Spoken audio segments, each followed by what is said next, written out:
진정한 성화는 회개로부터 시작된다라고 하는 그러한 타이틀이 오늘 우리 기독교 강요의 칼빈의 기독교 강요가 우리들에게 이야기를 해주고 있습니다. 그래서 성화라고 하는 이 부분 우리 다 알고 계시죠? 그래서 이 성화라고 하는 이 부분을 오늘 다시 한번 어떻게 기본적으로 이 성화가 이루어지고 성화가 진정한 성화가 무엇인지를 다시 한번 우리가 공부를 해서 정말 이 성화의 삶이 필요하구나 라고 하는 것을 좀 다시 한번 배우셨으면 좋겠습니다. 그래서 성화 그 참된 회개의 시작이라고 하는 그 제목으로 우리 기독교 강요 3권 3장을 나가려고 합니다. 자, 준비되셨으면 시작하겠습니다. 우리가 지난 시간에 배운 것은 뭐죠? 믿음에 대해서 배웠습니다. 믿음입니다. 우리가 믿음을 통해서 얻을 수 있는 것은 뭐지요? 구원입니다. 그러니까 우리에게 왜 믿음이 필요합니까? 왜 믿음을 가집니까? 라고 누군가가 여러분들에게 물어보면 그것은 구원입니다. 라고 정확하게 설명을 하셔야 돼요. 믿는 사람이라면. 왜냐하면 그 믿음은 우리에게 하나님이 믿음을 내가 갖는 것이 아니라 누가 줘요? 하나님이 내가 믿음이라고 하는 것을 갖기 전에 하나님이 이미 나에게 성령님이 내 안에 내주하심으로 그 내주하심이 그 성령님이 말씀이라고 하는 그 지식을 주시고 그 지식에 대한 확신이 뭐가 돼요? 믿음이 되기 때문에 그렇습니다. 그래서 그 믿음은 결국 우리들에게 구원을 이르게 하고 그 구원을 통해서 우리는 그 믿음을 통해서 구원으로 이뤄가는 그러한 삶을 우리는 살아가게 되는 것이지요. 성령님이 미리 내 안에 내주하여 계시고 그리고 성령님의 말씀을 통해 그 말씀이 지식이라고 말씀드렸어요. 그래서 지식을 통해 나에게 빛을 비춰주듯이 조명을 하여 뭐하게 하시고 깨닫게 해주신다는 거예요. 깨닫게 하시고 확신을 갖게 하여 믿음을 불러 일으켜 결국 무엇에 대한 확신? 구원의 확신까지 가질 수 있도록 해주십니다. 이것이 지난 시간에 우리가 믿음에 대해서 배운 겁니다. 그래서 이 과정을 통해 우리는 구원받은 하나님의 자녀, 구원받은 성도가 되는 것입니다. 구원받은 자는 세 가지로 볼 수가 있습니다. 그것은 칭의, 어려운 말 아니시죠? 칭의, 그 다음 성화, 어려운 말 아니죠? 그리고 영화, glorification, 그래서 영화 이렇게 되어 있습니다.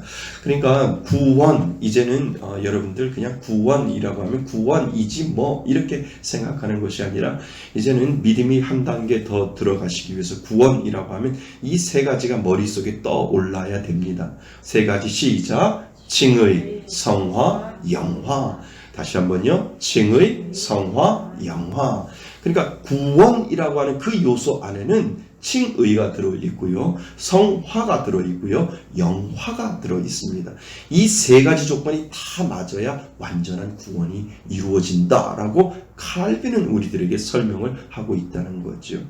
그러니까 칭의 중요합니다. 성화 중요합니다. 그리고 마지막에 우리가 받을 생명의 면류관, 그 생명의 면류관이 영화의 단계인데 그 영화가 완전히 이루어질 때 그때 우리의 구원이 이루어졌다, 완성되었다라고 이야기를 합니다.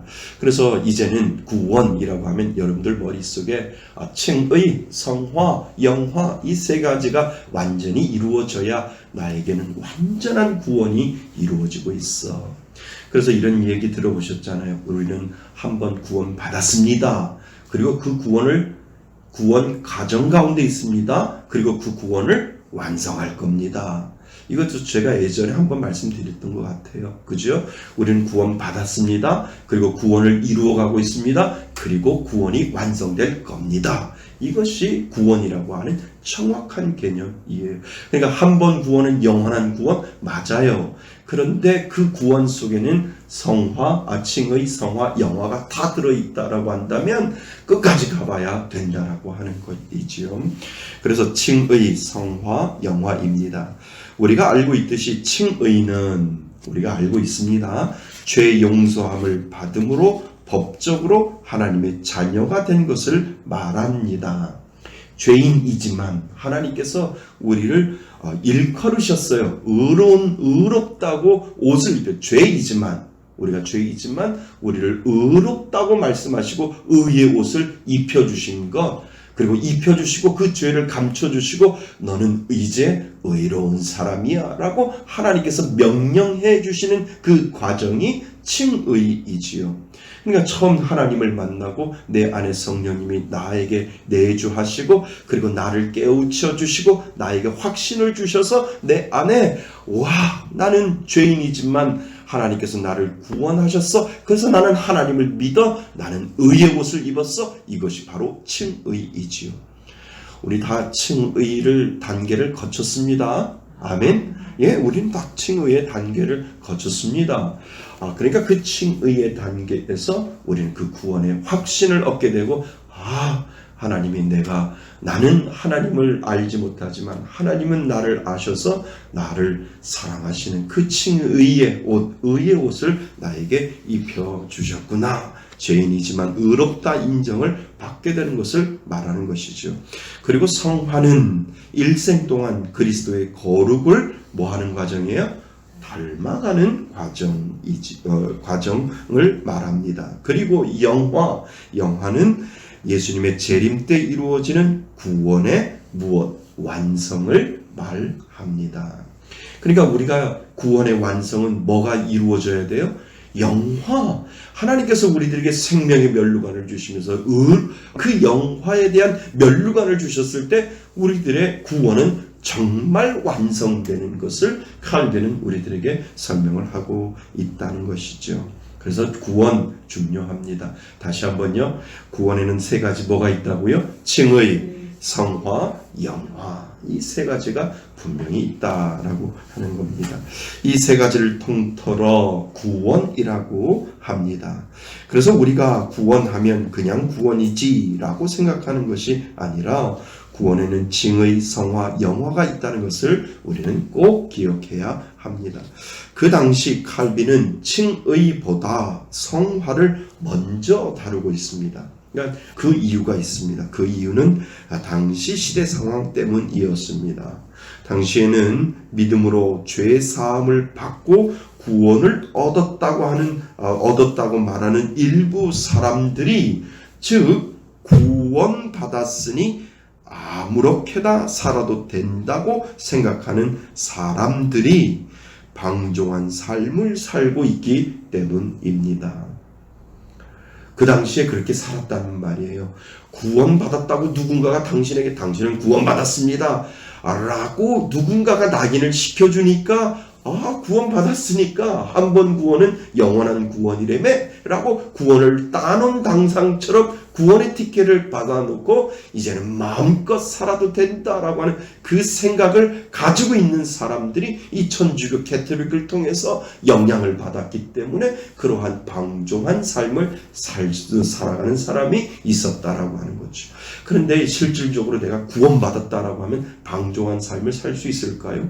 아니요. 구원받았다라고 하면 내 안에 성령이 내주하는데 내가 방종한 삶을 살 수 있도록 성령이 그렇게 나를 내버려 두지 않는다라고 하는, 구원을 받은 티켓하고 방종한 삶은 전혀 다른 삶인데 구원받아 놓은 티켓 때문에 내가 방종한 삶을 산다라고 하는 것은 이율배반적인 언어다라고 하는 거죠. 구원받았으면 너 방종하게 살아. 그냥 받을 때라고 아무리 사람들이 설득을 해도 그 안에 성령님이 그러한 삶을 살지 못하도록 막아놓거든요. 그러니까 구원받았으니까 아무렇게나 살아도 돼. 이 말은 안 맞다라고 합니다. 그런데 이 중세시대 칼빈이 있던 그 시대에 캐톨릭의 영향을 통해서 면죄부를 받고 면죄부를 돈을 주고 사서 구원이라고 하는 그 티켓을 받아놓고는 이제는 마음껏 살아도 되고 마음껏 방주한 삶을 살아도 내가 죽어도 어디는 갈 수 있다? 천국 캔티켓을 가지고 있기 때문에 내가 마음대로 살아도 된다라고 하는 누군가의 잘못된 교리 때문에 그렇게 살아가고 있다라고 하는 거죠. 그래서 칼빈은 칭의보다 더 중요한 것은 성화에 대한 부분을 먼저 강조하고 있는 이유가 거기에 있다라고 하는 거죠. 그래서 당신은 칭의를 받고 정말 구원을 받았으면 개차반처럼 살 수 없어요. 성령님이 그렇게 가만히 내주지 아니하고 거룩한 삶을 동경하며 어떻게 하면 죄짓지 아니하고 살아갈까를 계속해서 그 성령님이 당신 마음속에서 계속해서 운행하면서 당신을 인도할 겁니다 라고 하는 그 이야기를 칼빈이 지금 이야기를 해주고 있다는 겁니다. 그래서 그 이유는 당시 시대 상황 때문이었습니다. 당시에는 믿음으로 죄사함을 받고 구원을 얻었다고 말하는 일부의 사람들이, 즉 구원을 받았으니 아무렇게나 살아도 된다고 생각하는 사람들이 방종한 삶을 살고 있기 때문입니다. 사실 구원받았다면 분명 그러한 삶을 살지 못하는데 구원을 받아 놓으면 아무렇게나 살아도 된다는 듯 그러한 삶을 살고 있었기 때문입니다. 마치 떡 주는 분은 뭐예요? 생각도 안 하는데, 떡 주는 분이 누구예요? 하나님. 하나님은 전혀 구원을 줄 생각은 없는데 본인 스스로 무엇을 받았다고요? 구원을 받아냈다고 해서 이제는 아무렇게나 살아도 된다고 생각을 하지요. 그러니까 그 중세시대에 그렇게 이런 구원에 대한 잘못된 논리가 편파적으로 흐르고 있기 때문에 이 칼빈이 이 부분에 대해서 설명을 해주고 있다는 겁니다. 그래서 칼빈은 성화를 먼저 다룸으로 성화의 중요성을 강조하고 있습니다. 사실 기독교 강력, 오늘 우리가 3권 3장입니다. 3권 3장의 내용은 회개입니다. 정확히 아까 말씀드렸던 것처럼 회개입니다. 중생으로 시작된 회개. 중생에는 나의 역할이 있나요? 그 중생에는 나의 어떠한 역할이 있나요? 없습니다. 나의 어떠한 노력도 없습니다. 그냥 하나님이 내 안에 찾아오셔서 나에게 성령을 주시고 너는 의롭다 이 인정을 하실 때 나는 중생을 받은 겁니다. 그거는 내가 역할이 아닙니다. 하나님의 역할이지요. 하나님이 찾아오셔서 그 성령을 내주하게 하시고 너는 내 자녀다라고 중생의 역할을 하나님이 하신 겁니다. 근데 그 하나님이 내 안에 중생의 역할을 할 때 어느 순간에 빵! 깨닫게 되는 그 순간이 있는데 그것이 바로 회개다라고 하는 거예요. 내 마음속에 거룩이 막 용서슴치며 내 마음속에 죄가 막 용서슴치면서 하나님 이렇게 살면 안 되고 절대자가 있는데 내 절대자 앞에서 내 마음속에 두려움이 찾아올 때 내 마음속에 회개가 나오는 거죠. 그래서 그 회개는 누구의 역할일까요? 나의 역할입니다.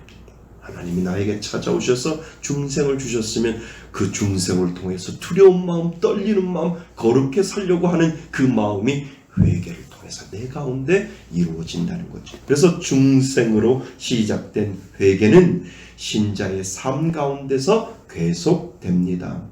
회개는 신자 안에 여전히 남아있는 죄를 평생 동안 계속해서 죽이고 소생된 삶을 사는 것입니다.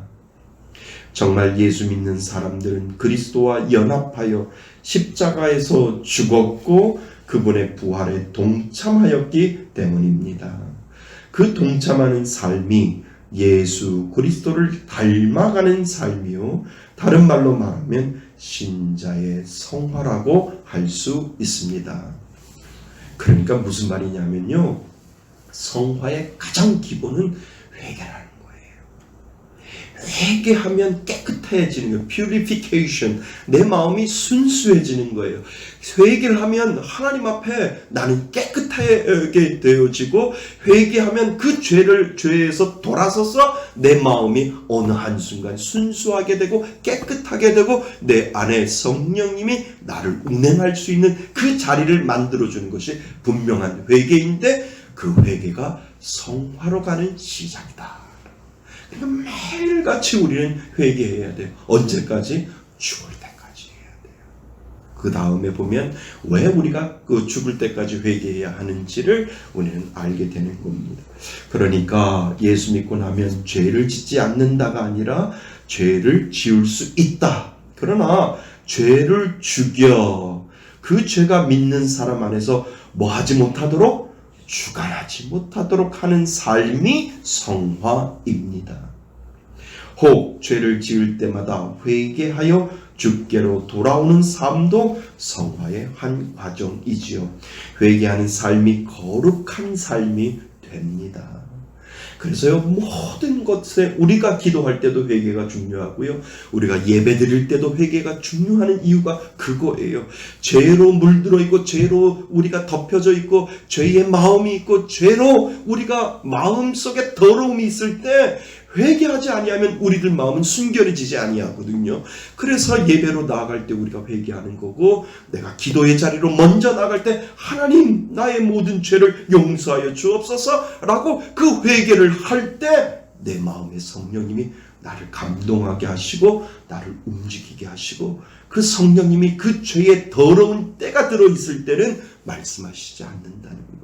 그러니까 기도할 때 끊임없이 회개하며 먼저 하나님 앞에 나아갈 때 하나님 그 회개를 통해서 그 다음 단계를 분명히 우리들에게 나아간다는 거예요. 생각해 보세요. 죄가 있는데 그 죄가 해결되지 않았는데 내가 승질 부리고 내가 가지고 있던 모든 것들을 다 가지고 있는 그 상태에서 성령님이 나에게 말씀하시겠냐는 거죠. 성령님의 특징 중에 하나는 성령님은 purification, 아주 순수한 영이신데 나의 더러운 그곳에 말씀하시겠냐는 거죠. 말씀을 안 하세요. 그냥 회개케 시키시죠. 그래서 정말 하나님의 뜻을 알고 하나님의 그 길을 알고 하나님이 계획하심을 알기 위해서는 끊임없이 내 안에서 하나님 내 마음속에 순결한 마음, 정결한 마음 주옵소서라고 우리가 기도하지 아니하면 하나님의 음성이 안 들린다는 거죠. 아멘.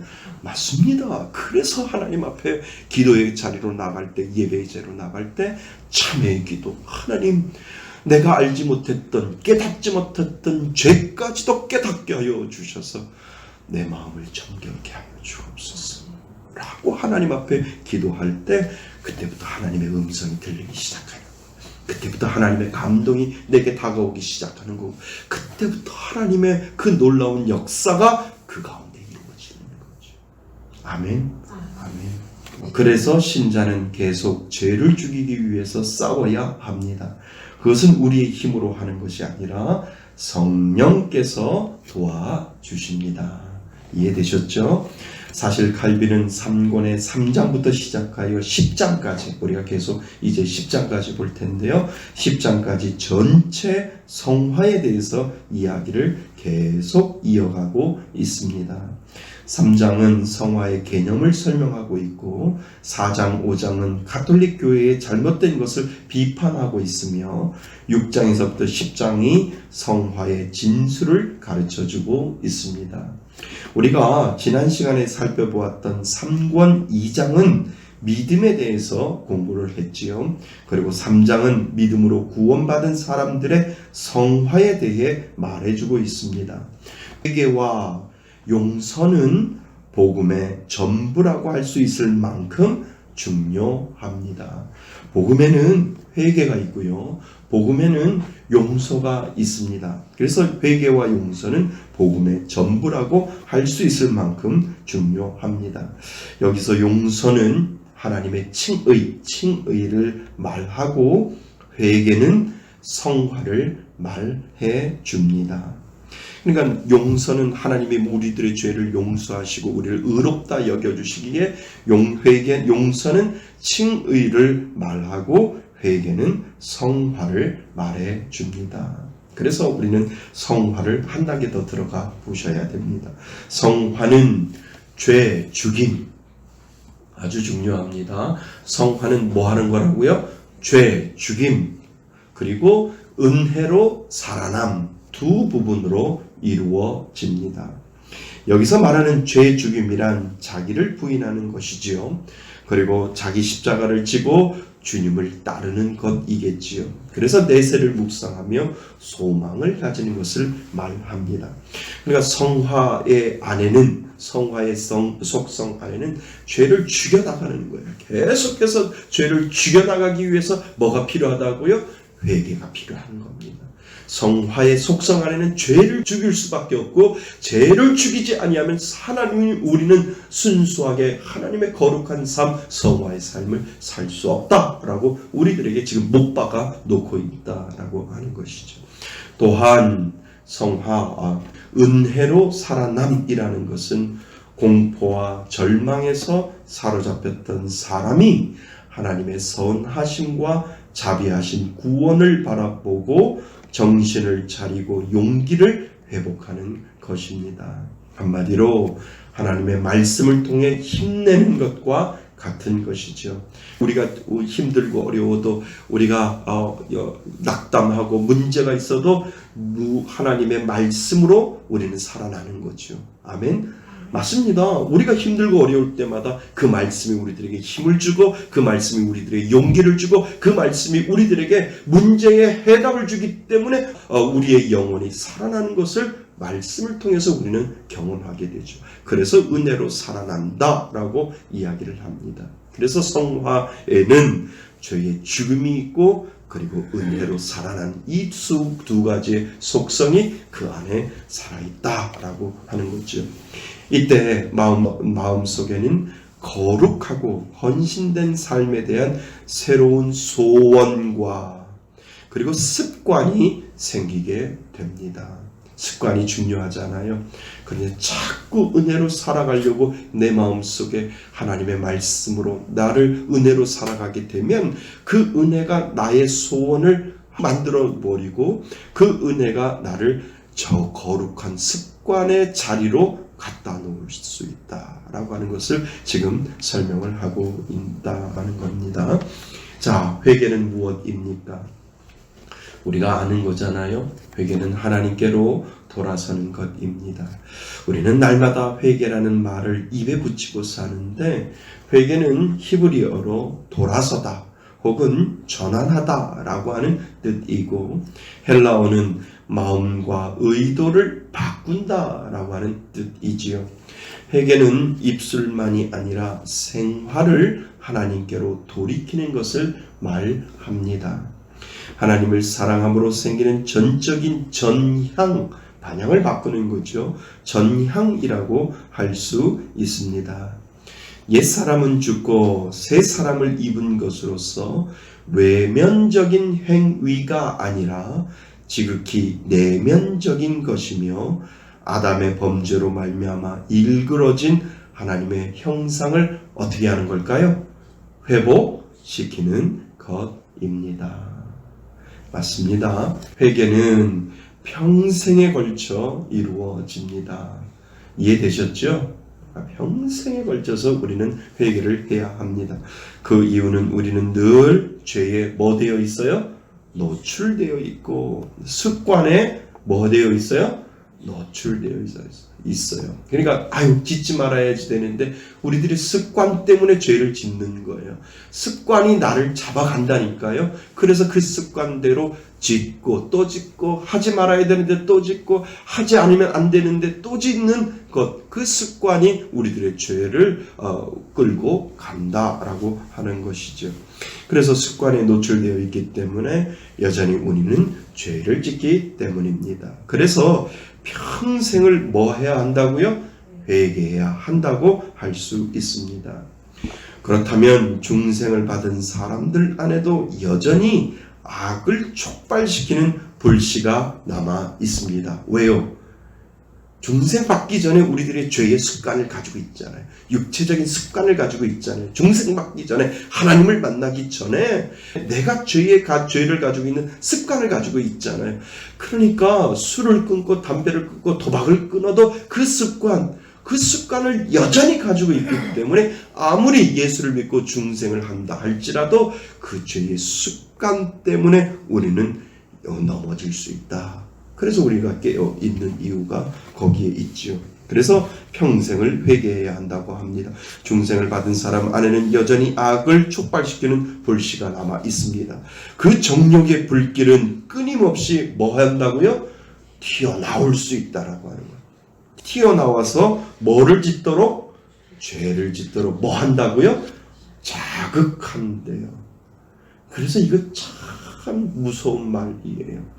아무리 중생 받고 내가 예수를 믿고 아주 거룩한 선한 삶을 살아도 중생 이전의 나의 죄의 습관 때문에 이것이 여전히 내 안에 도사리고 있고 어느 순간에 이게 툭 튀어나올 수 있는 그러한 가능성을 중생을 받아도 예수를 믿고 구원의 은혜에 있어도 이 습관이 죄가 나를 그렇게 만들어버린다라고 하는 것이죠. 그래서 가장 위험한 사람이 누군지 아세요? 감옥에서 은혜 받고 감옥에서 정말 예수 믿고 감옥에서 목사 안수 받는 분들이 저는 가장 위험하신 분들이라고 생각합니다. 제가 그런 분들을 어떻게 폄하하려고 하는 게 아니고요. 정말 그분이 예수 믿고 구원받고 그리고 목사 될 수 있습니다. 근데 제 마음속에서는 그냥 죄를 지었으면 참회하는 마음으로 목사는 하지 말고 열심히 예수 믿고 구원받은 그 삶 속에서 참회하는 마음으로 살면 더 좋겠다.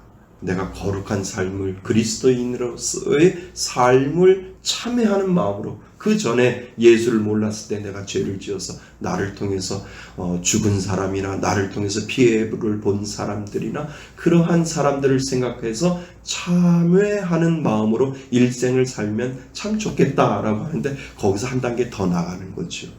나는 소명받은 사람이고 나는 콜링을 받았다라고 하는 그 마음으로 목사 안수까지 받아서 나오셔가지고 목회를 하시는 분들이 있다라고 하는 거지요. 근데 평균적인 객관적인 데이터를 봐서도 목회를 하시더라도 넘어지는 목사님들이 참 많이 있다라고 하는 거예요. 그래서 저는 죄송하지만 그런 분들 열심히 목회하시는 분들도 있지만 그분 중에 정말 그분들을 폄하하려고 하는 것이 아니라 참 위험한 길을 가고 있겠구나라고 하는 거예요. 그래서 중세시대 때 이 칼빈이 그때도 그렇게 이야기를 하고 있다는 거예요. 당신이 아무리 중생을 받아서 예수를 믿고 구원에 대한 확신이 있어도 그 정욕의 불길은 끊임없이 뭐하고 있다고요? 튀어나온다는 거예요. 그래서 조그만 그 경계선에서 그 욕심의 경계선에서 획가닥 하면 넘어간다니까요. 성전봇대기에서 떨어진다니까요. 왜요? 그 죄의 습관이 그렇게 떨어지게 만들어 놓기 때문에 그렇다라고 하는 거예요. 그러니까 참회하는 마음으로 열심히 그리스도인으로 사는 것이 더 복된 삶이 아니겠는가라고 하는 그러한 생각을 하게 되지요. 그래서 정욕의 불길은 끊임없이 튀어나와서 죄를 짓도록 자극합니다. 그러니까 우리의 육욕의 질병에 감염되어 있어서 종종 정욕이나 탐욕, 야심 그리고 그 밖의 죄악을 저지르도록 충동을 받아 신자들은 중생했지만 여전히 무엇의 상태? 죄인의 상태에 있는 것입니다. 자, 우리가 아는 성 어거스틴은 그 육욕의 질병을 죄라고 이야기하지 아니하고 연약이라고 말을 합니다. 성 어거스틴 아시죠? 어거스틴이 가만히 보니까 우리들의 육적인 욕의 질병을 죄라고 하지 아니하고 더 구체적으로 설명을 했는데 그것이 연약이라고 설명을 한다는 거죠. 이 연약함을 우리가 우리의 의지가 굴복하고 도움의할 때 우리는 죄를 짓기 때문이라고 하는 거죠. 그러니까 우리가 연약함이 있어요. 그 연약함의 의지에 굴복할 때, 넘어질 때, 그리고 그것에 동의할 때, 그 연약함에 동의할 때 우리는 죄를 지을 수 있다라고 해서 그 죄에 대한 속성을 더 구체적으로 연약으로 이 어거스틴은 풀어내고 있지요. 우리는 사실 자신 안에 죄의 흔적들을 발견해야 자신의 무기력함과 약함을 깨닫고 하나님 앞에 엎드러지게 됩니다. 그냥 우리들 모두 다 연약함이 있어요. 나는 어디에 쉽게 넘어질 수 있다. 우리들의 강점도 있고 연약한 것을 사단은 건드리지만 우리들이 가지고 있는 강점도 건드린다라고. 그러니까 우리의 연약함도 분명히 사단이 건드려서 우리를 넘어뜨린다라고 하는 거죠. 그러니까 그 죄의 연약함이 승리하는 삶을 살지 못하도록 가깝게 줄 수 있도록 양적 약함과 강점을 가지고 사단은 흔들리는 있다라고 하는 것이죠. 마치 어떤 거울이 있답니다. 그 거울은 그 사람의 외형을 비춰주는 것이 아니라 그 거울 앞에 서면 그 사람의 내면을 들여다볼 수 있다고 합니다. 한 사람이 그 거울 앞에 섰답니다. 그런데 그 거울 속에 비춰진 모습에 자신은 깜짝 놀란 것이지요. 그 거울 속에 무엇가 있다고요? 구렁이가 있었기 때문입니다. 그러니까 그 거울이 그 내면을 비춰주고 있다라고 하는 거죠. 그 외면은 아주 건전한 사람이지만 그 내면의 속에는 눈구렁이가 있다라고 하는 것을 우리들에게 단편적으로 가르쳐주고 있지요. 그래서 우리는 늘 우리들의 연약함, 죄의 속성을 가지고 있는 이 부분들을 생각하지 아니하면 우리는 여전히 죄에 빠질 수 있다라고 하는 것을 가르쳐주고 있습니다. 그래서 우리 자신을 하나님 앞에 세워놓고 늘 죄에 빠질 수 있는 자신을 생각하며 기도해야 합니다. 아멘. 맞습니다. 자주 넘어지는 저를 용서하여 주옵소서. 한번 해볼까요? 시작. 자주 넘어지는 저를 용서하여 주옵소서라고 기도하지 않으면 우리는 넘어지고 또 넘어질 수밖에 없기 때문입니다. 우리는 죽을 때까지 끊임없이 죄와 싸우며 행진해야 하는 그러한 연약한 존재이지요. 우리가 진정으로 회개하면 생활의 열매를 맺게 되는데 그 열매가 하나님께 대해서는 경건이고 사람에 대해서는 사랑이지요. 그러니까 우리가 회개하면서 정말 생활의 열매를 맺을 때 거룩한 삶, 성화의 삶, 회개하면서 성화의 삶을 살고 또 회개하면서 성화의 삶을 살면 우리들은 점점점 그 열매를 맺어지는데 하나님께 대하여는 뭐요? 경건한 삶을 사는 거고 사람에게 대하여는 사랑을 전하면서 우리는 사랑할 수 있다라고 우리들에게 이야기를 해주고 있습니다. 생활 전체의 성화와 거룩이 이루어집니다. 옛 사람들은 울며 금식하는 것이 회개의 열매라고 생각했었는데 진정한 회개의 열매는 이러한 외적인 행위가 아니라 하나님께 돌아서기까지 끊임없이 자신을 훈련하여 마침내 나는 죽고 하나님의 영이 내 안에서 무슨 노릇? 왕 노릇 하시게 하는 것입니다. 용서받을 수 없는 자들이란 믿지 않고 회개하지 않는 사람들을 말합니다. 회개는 하나님을 진심으로 두려워할 때 오는 결과입니다. 그렇죠? 하나님을 두려워하지 아니하면 회개가 안 나와요. 왜요? 벌 받을 생각 안 하거든요. 그런데 회개는 진심으로 하나님을 두려워하고 내가 이 죄를 그대로 내 마음속에 가지고 있으면 하나님 앞에 벌 받지라고 하는 그 마음이 있을 때 진정한 회개가 나올 수 있다. 그래서 회개는 하나님을 진심으로 두려워할 때 나오는 결과이지요. 왜냐하면 하나님이 그를 심판하실 것을 알 때 그의 양심은 그를 뭐하게 하며? 걱정하게 하는 거예요. 그 마음속에 걱정하게 만드는 거예요. 그래서 그 걱정을 통해서 그때까지의 삶의 방식에서 돌아서서 회개하도록 우리 안에 있는 믿음이 우리에게 그 마음을 불러 일으켜 주기 때문입니다. 그래서 하나님은 모든 사람에게 회개를 권하십니다. 하지만 그 권함은 오직 성령님이 어떤 사람에게 중생을 통해 새 생명을 주실 때에만 효력이 나타납니다. 이해되셨어요? 그래서 오늘은 꼭 기억할 거는 그거예요. 성화의 기본은 뭐라고요?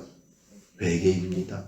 성화의 기본은 회개로부터 시작되고 그 회개는 믿는 사람들에게 하나님이 두려운 마음을 주었고 내가 이러면 하나님 앞에 벌받지, 내가 이러면 하나님 앞에 죄받지 라고 하는 그 마음이 내 마음속에 있을 때 진정한 회개의 부름으로 우리는 나아갈 수 있다라고 하는 것을 오늘 우리들에게 가르쳐주고 있습니다.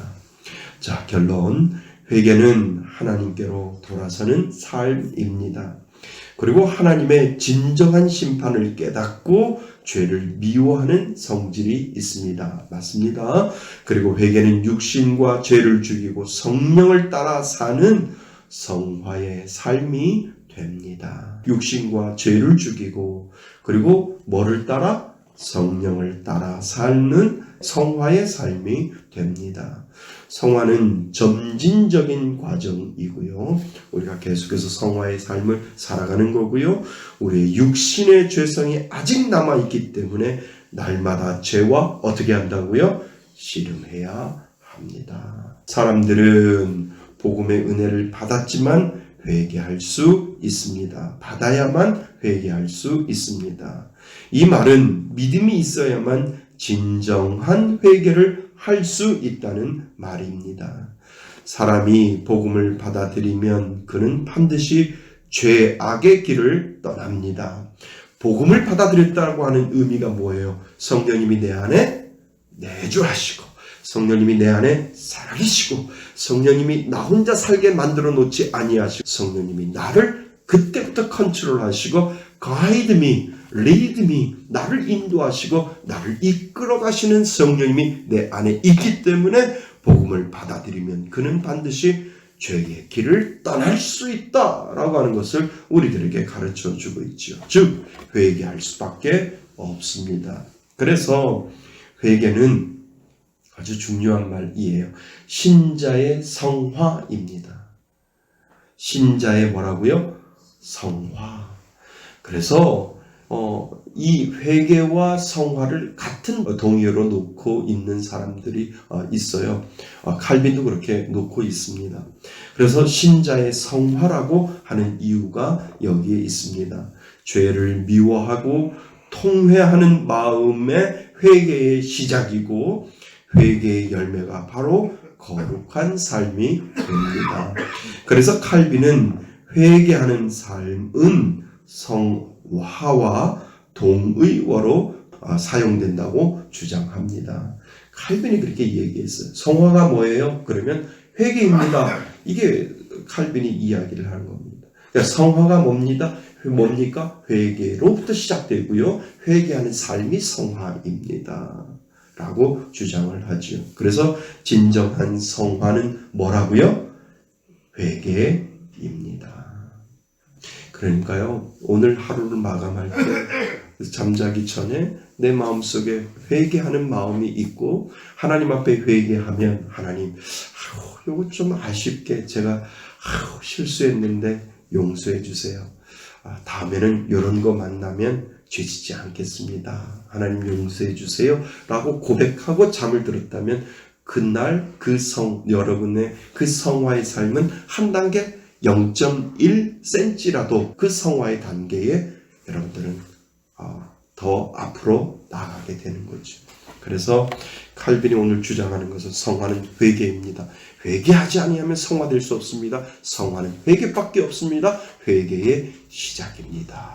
이렇게 오늘 칼빈이 기독교 강요 3권 3장에서 성화에 대한 삶을 우리들에게 설명을 해주고 있습니다. 자, 오늘 주시는 말씀을 가지고 먼저 기도하시고 하나님, 날마다 내 안에 회개의 삶이 일어나게 하여 주옵소서. 죄의 습관과 그리고 죄로 인해서 만들어내는 그 모든 것들이 내 안에 여전히 잠재되어 있기 때문에 언제라도 내 안에서 이것이 툭툭 튀어나오면 나는 여전히 죄의 삶을 살 수밖에 없음을 고백합니다. 라고 하나님 앞에 먼저 고백하시고 하나님, 오늘도 정말 순결하고 정직하게 살기 위해 하나님 앞에 회개할 수 있는 이 마음, 내 마음속에 허락하여 주셔서 성화의 삶, 정말 영화의 단계에 하나님의 구원의 완성이 이루어질 때까지 쉬지 않고 하나님 성화의 삶을 살겠습니다. 그 믿음의 고백을 하나님 앞에 올려드릴 수 있기를 바랍니다.